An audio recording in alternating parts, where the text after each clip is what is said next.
મિત્રો, ભગવાન શ્રી કૃષ્ણ કહે છે કે જ્યારે સ્ત્રી તેના પતિ સાથે ભોજન કરે છે ત્યારે તેનું શું થાય છે. મિત્રો, વિડીયોને પૂરો જરૂર જુઓ, નહીં તો તમે ગરીબ થઈ જશો.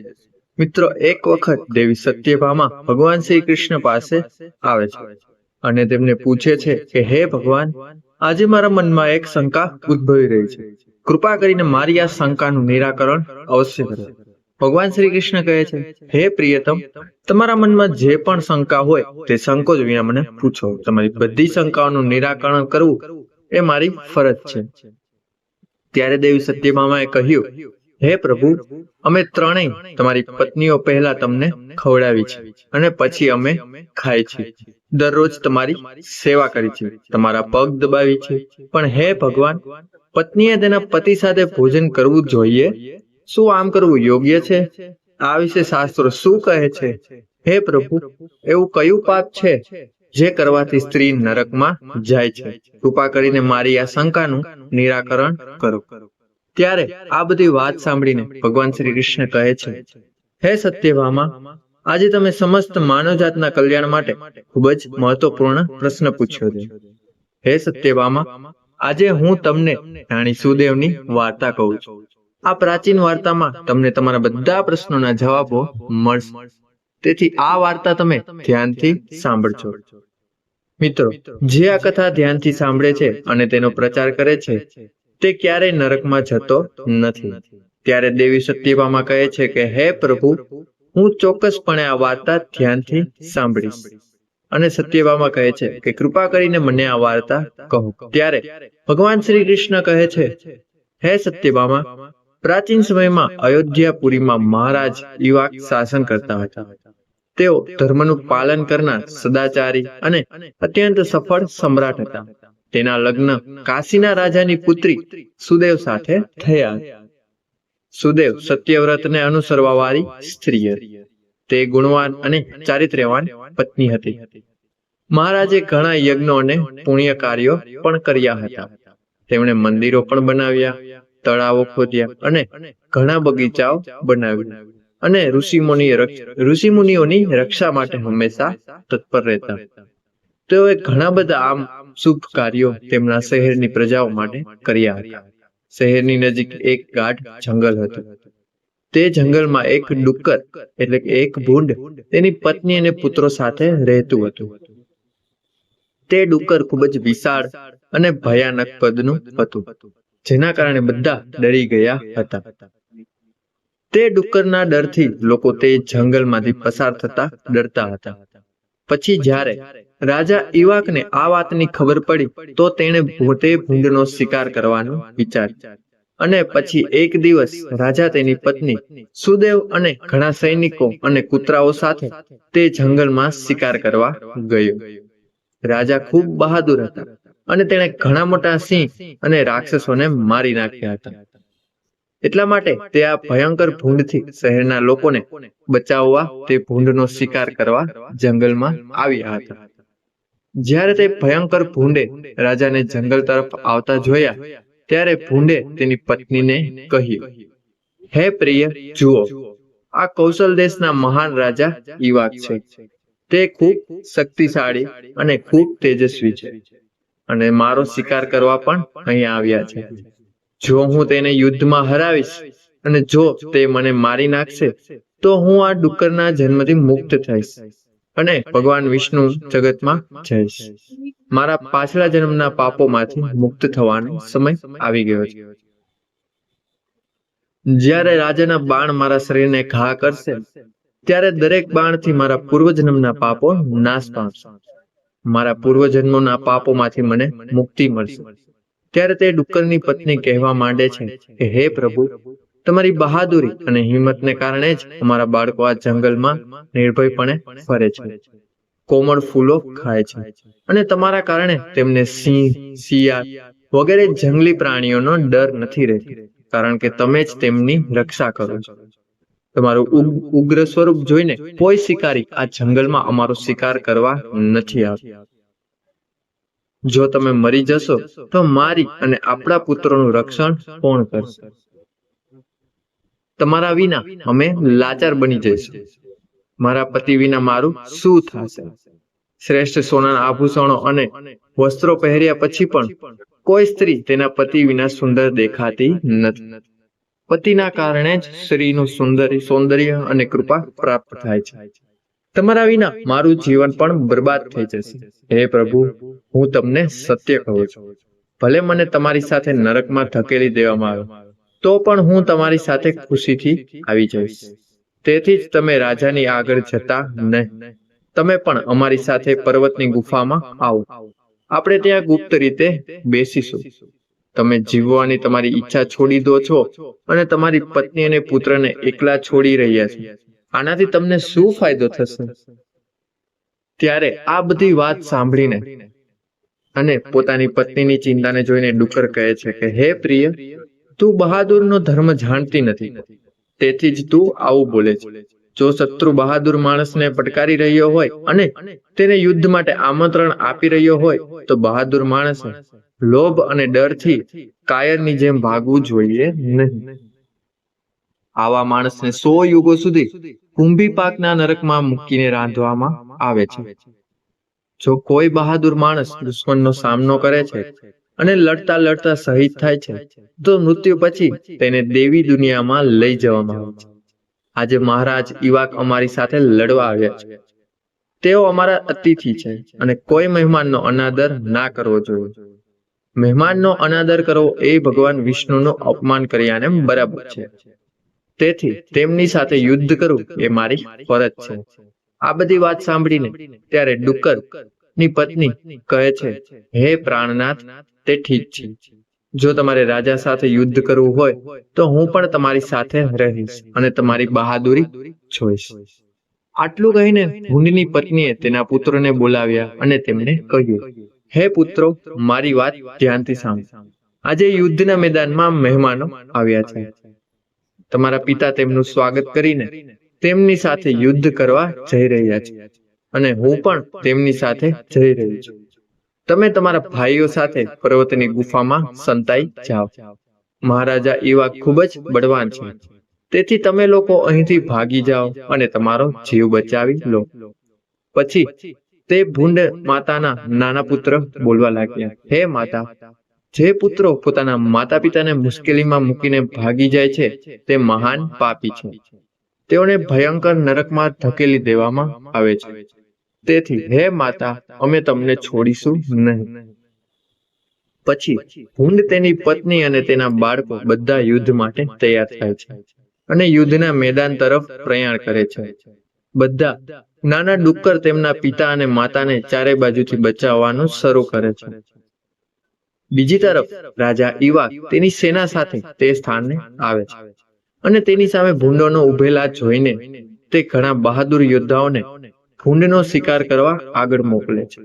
તે બધા બળવાન યોદ્ધાઓ હાથમાં તલવારો અને ભાલા લઈને તેના પર હુમલો કરવા લાગ્યા. પછી ડુક્કરો અને રાજાના સૈનિકો વચ્ચે ભીષણ યુદ્ધ થાય છે. દરેક વ્યક્તિ એકબીજા પર ઉગ્ર હુમલો કરવા લાગે છે.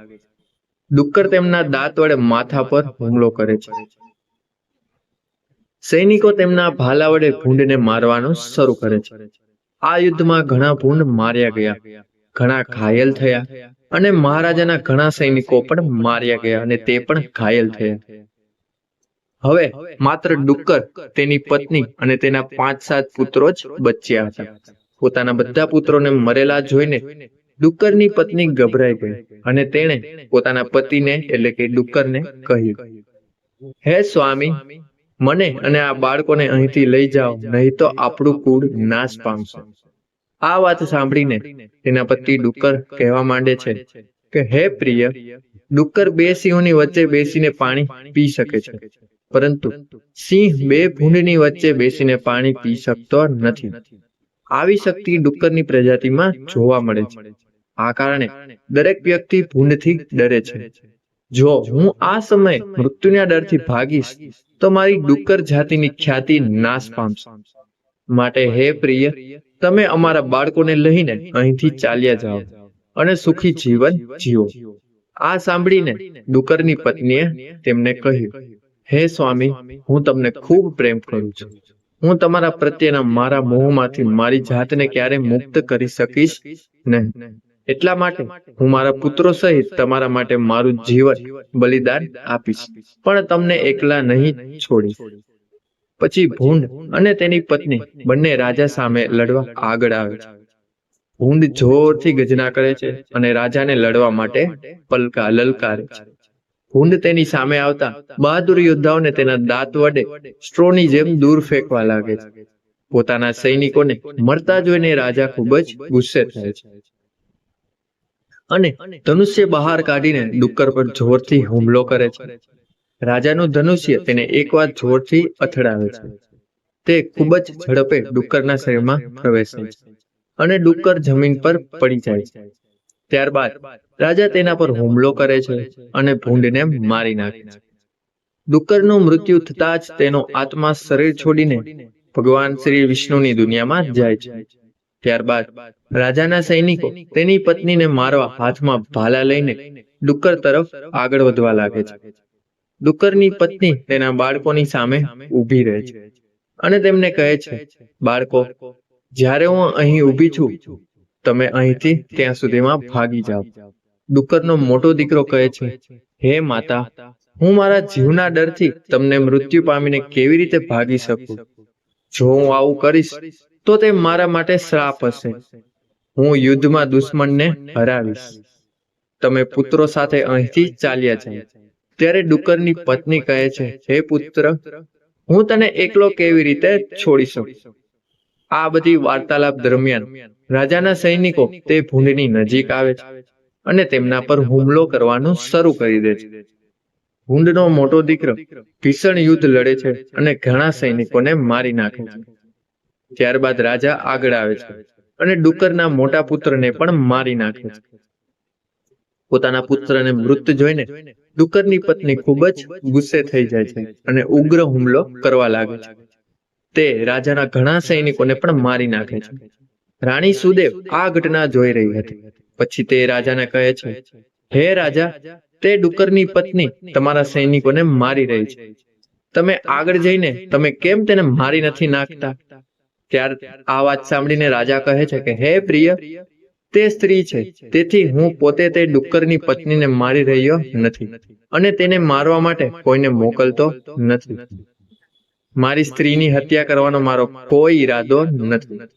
આટલું કહીને રાજા મૌન થઈ ગયા. ત્યારે રાજાની સેનામાં ભાર્ગવ નામનો એક મજબૂત સૈનિક હતો. તેણે ડુક્કરની પત્ની પર હુમલો કર્યો અને તેને જમીન પર પછાડી દીધી. ત્યારબાદ ડુક્કરની પત્ની બેભાન થઈને જમીન પર પડી ગઈ અને ઊંડા શ્વાસ લેવા લાગી. જ્યારે રાણી સુદેવે ડુક્કરની પત્નીને બેભાન અવસ્થામાં જમીન પર પડેલી જોઈ, ત્યારે તેના પર દયા આવી. તેઓએ તેના મોંમાં ઠંડુ પાણી રેડ્યું અને પછી તે તેના આખા શરીર પર પાણી રેડ્યું, જેના કારણે ડુક્કરની પત્ની ફરીથી હોશમાં આવવા લાગે છે. જ્યારે ડુક્કરની પત્નીએ રાણીને પોતાના પર ઠંડુ પાણી રેડતા જોયું, ત્યારે તે ખૂબ જ ખુશ થઈ ગઈ અને માનવ અવાજમાં બોલવા લાગી અને તેણે રાણીને કહ્યું, હે દેવી, તમે મારા શરીર પર શીતળ જળ રેડીને મને મારા દુઃખમાંથી મુક્તિ કરી છે. તમે સારા રહો. તેના આવા શબ્દો સાંભળીને રાણી સુદેવને ખૂબ જ આશ્ચર્ય થયું. તે વિચારવા લાગી કે આજે મેં એક ખૂબ જ વિચિત્ર વસ્તુ જોઈ છે. આ ડુક્કરની પત્નીએ માનવ અવાજમાં સુંદર અને સ્પષ્ટ બોલી રહી છે. ત્યારે રાણીએ ડુક્કરની પત્નીને કહ્યું, હે પ્રિય, તું કોણ છે? તમારું વર્તન વિચિત્ર છે. પ્રાણી હોવા છતાં તમે માનવ અવાજમાં બોલી રહ્યા છો. મને તમારા આગલા જન્મની વાર્તા કહો. તમે ડુક્કર કેવી રીતે બન્યા? ત્યારે ડુક્કરની પત્નીએ કહ્યું, હે દેવી, મારા પતિએ તેના આગલા જન્મમાં તેના ગુરુઓનું અપમાન કર્યું હતું. આ કારણોસર તેનો જન્મ ડુક્કર તરીકે થયો હતો. હવે હું તમને મારા આગલા જન્મની વાર્તા કહું છું. હે દેવી, કલિંગ નામના દેશમાં શ્રીપુર નામની સુંદર નગરી હતી. એ સમયે એ શહેરમાં મારા જેવી સુંદર સ્ત્રી કોઈ ન હતી. હું મારા દેખાવ અને સુંદરતાના ગર્વથી પાગલ થઈ ગઈ હતી. મારું સ્મિત ખૂબ જ મોહક હતું. મારી યુવાની જોઈને મારી માતા ખૂબ જ ગભરાઈ ગઈ. તે મારા પિતાને કહેવા લાગી, હે ભગવાન, તમારી દીકરી મોટી થઈ ગઈ છે. તમે તેના લગ્ન કેમ નથી કરાવતા? ત્યારે બ્રાહ્મણે કહ્યું, હે કલ્યાણી, હું મારી પુત્રીના લગ્ન એવા કોઈની સાથે કરીશ કે જે લગ્ન પછી મારા ઘરમાં રહેશે. સુકન્યા મને ખૂબ જ વહાલી છે. હું તેને મારી નજરથી દૂર જવા દેવા માંગતો નથી. ત્યારબાદ એક દિવસ મનોહર નામનો યુવાન વિદ્વાન બ્રાહ્મણ મારા દરવાજે આવ્યો. મારા પિતા તેનું જ્ઞાન અને કૌશલ્ય જોઈને ખૂબ જ ખુશ થયા અને તેને મારી સાથે લગ્ન કરવા કહ્યું. પછી મારા પિતાએ મને તે મોહક બ્રાહ્મણ સાથે પરણાવ્યો અને તે અમારી સાથે અમારા ઘરે રહેવા લાગ્યો. પરંતુ મારા માતા પિતાના લાડથી હું બગડી ગઈ. મેં ક્યારેય મારા પતિની સેવા કરી નથી. મેં ક્યારેય તેના પગને સ્પર્શ કર્યો નથી. હું હંમેશા તેને ક્રૂરતાથી જોતી, તેનું અપમાન કરતી, તેને નામથી બોલાવતી. તે જમતા પહેલા જ હું ખાતી. હું મારા પતિને ખાવાનું પીરસતી. બીજી તરફ હું મારી ઈચ્છા મુજબ અહીં ત્યાં જતી અને તે પોતાના પતિને ખાવાનું પણ ના પીરસતી અને દરેક નાની નાની વાત પર પતિનું અપમાન કરતી. મેં તેને ક્યારેય મારા શરીરને સ્પર્શ કરવા ન દીધું. મનોહર ખૂબ જ શાંત સ્વભાવનો હતો. તે લાંબા સમય સુધી મારો આદર કરતો હતો અને પછી એક દિવસ તે મને છોડીને ચાલ્યો ગયો. મારા પતિ જતા જ મારા પિતા ખૂબ જ દુઃખી થઈ ગયા અને મારા પિતાએ મારી માતાને કહ્યું કે હે પ્રિય, સાંભળ, અમારા જમાઈએ અમારી દીકરીને છોડી દીધી છે.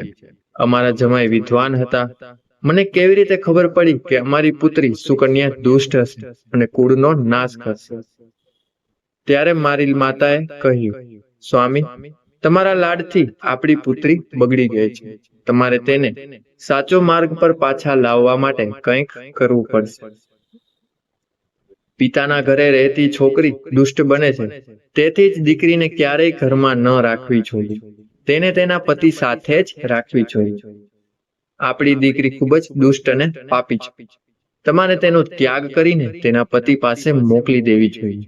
મારી માતાની આ વાત સાંભળીને મારા પિતાજી ખૂબ જ ગુસ્સે થયા અને મને કહ્યું, હે દુષ્ટ સ્ત્રી, જેણે અમારા પરિવારની બદનામી કરી છે, તારા કારણે જ મનોહર અમને બધાને છોડીને ચાલ્યા ગયા. તેથી જ તારે જ્યાં તારા પતિ છે ત્યાં જવું જોઈએ, અથવા જો તને ગમે ત્યાં તું જતી રહે. પછી મેં મારું ઘર છોડી દીધું. જ્યારે હું બહાર ગયો તો લોકોને મને પાપી અને ખરાબ સ્ત્રી કહેવા લાગ્યા. તેથી જ હું મારા પતિની શોધમાં જંગલમાં જતી રહી. ત્યારબાદ એક દિવસ હું જંગલમાં ગઈ અને એક ઝૂંપડી આગળ ઊભી રહીને ભીખ માંગવા લાગી. ત્યાં તે ઝૂંપડીમાં રહેતી માયાવતી નામની એક સ્ત્રીએ મને જોઈને તેના પતિને કહ્યું, હે પ્રભુ, એક દુઃખી અને ખૂબ જ પાતળી સ્ત્રી ભિક્ષા માંગવા દ્વારે આવી છે. માયાવતીના પતિનું નામ મનોહર હતું, જેણે મને છોડી દીધી હતી. મને જોઈને તેણે મને ઓળખી લીધી અને તેની પત્નીને કહ્યું, પ્રિય, આ મારી પહેલી પત્ની સુકન્યા છે, જે મને ખૂબ જ વહાલી હતી. તેથી તમારે તેનું સન્માન કરવું જોઈએ અને તેને આપણા ઘરમાં સ્થાન આપવું જોઈએ. આ વાત સાંભળીને ત્યારબાદ માયાએ તેના પતિના આદેશને અનુસરીને મને ઘરની અંદર બોલાવી અને તેમને પહેરવા માટે મને કપડાં આપ્યા. ત્યારબાદ એક દિવસ હું બેઠી અને માયાવતીના સારા સ્વભાવ અને મારા ખરાબ સ્વભાવ વિશે વિચારવા લાગી. મને ખૂબ જ દુઃખ થવા લાગ્યું અને અતિશય ચિંતાને કારણે મારું હૃદય ફાટી ગયું અને હું તરત જ મૃત્યુ પામી. ત્યારે યમરાજના 2 દૂત તે જગ્યાએ આવ્યા અને મને ઉપાડીને યમલોક લઈ ગયા. ત્યાં યમરાજે મારી વાર્તા જોઈ અને યમના દૂતોને કહેવા કીધું કે હે દૂતો, આ પાપી સ્ત્રીએ તેના પતિનો ખૂબ જ અનાદર કર્યો છે. તે તેના પતિ સમક્ષ ખાતી હતી, તેના પતિને નામથી બોલાવતી હતી અને તેને ઘરના કામો કરાવતી. તેથી જ આ પાપી સ્ત્રીને લઈ જઈને નરકમાં ફેંકી દેવી જોઈએ. પછી યમના દૂતો મને નરકમાં લઈ ગયા અને મને સળગાવવા અંગારામાં ફેંકી દીધી. ત્યાં મને ઘણા વર્ષો સુધી નરકની સજા ભોગવવી પડી. પછી યમરાજે મને ડુક્કર યોનિમાં મૂકી. ડુક્કરની પત્નીએ કહ્યું, આ રીતે મેં તમને મારા આગલા જન્મની વાર્તા કહી. હે દેવી, હવે મને આ જન્મમાંથી મુક્ત કરો. તમે તમારા પતિની ખૂબ સેવા કરી છે, માટે કૃપા કરીને તમારું થોડું પુણ્ય મને પણ આપો. પછી રાણી સુદેવે કહ્યું કે હે સ્વામી, હવે હું શું કરું? મહારાજ કહે છે કે આ ગરીબ છોકરીનું દુઃખ દૂર કરો. પછી રાણી કહે છે કે હું તમને મારા જીવનનું 1 વર્ષ આપીશ. રાણીએ આ કહ્યું કે તરત જ સુવર્ણ મૃત્યુ પામી અને તેના શરીરમાંથી એક દિવસ સ્ત્રી પ્રગટ થઈ, એક દિવ્ય સ્ત્રી પ્રગટ થઈ અને પછી રાણી અને રાજાને પ્રણામ કરીને તે જવા લાગી. ભગવાન શ્રી કૃષ્ણ કહે છે કે હે સત્યભામા, આ રીતે તમને અમે મહાન વાર્તા કહી છે. તમને પણ તમારા બધા પ્રશ્નોના જવાબ મળી ગયા હશે. તે સાંભળીને દેવી કહે છે કે હે સ્વામી, આજે તમે મને ખૂબ જ પવિત્ર વાર્તા કહી અને મારી બધી શંકાઓનું નિરાકરણ પણ કર્યું છે.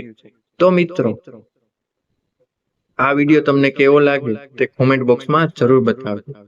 ત્યાં સુધી બધાને જય શ્રી કૃષ્ણ, જય શ્રી રામ, રાધે રાધે, હર હર મહાદેવ. મળીશું નવા વિડીયો સાથે. ત્યાં સુધી આભાર, ધન્યવાદ.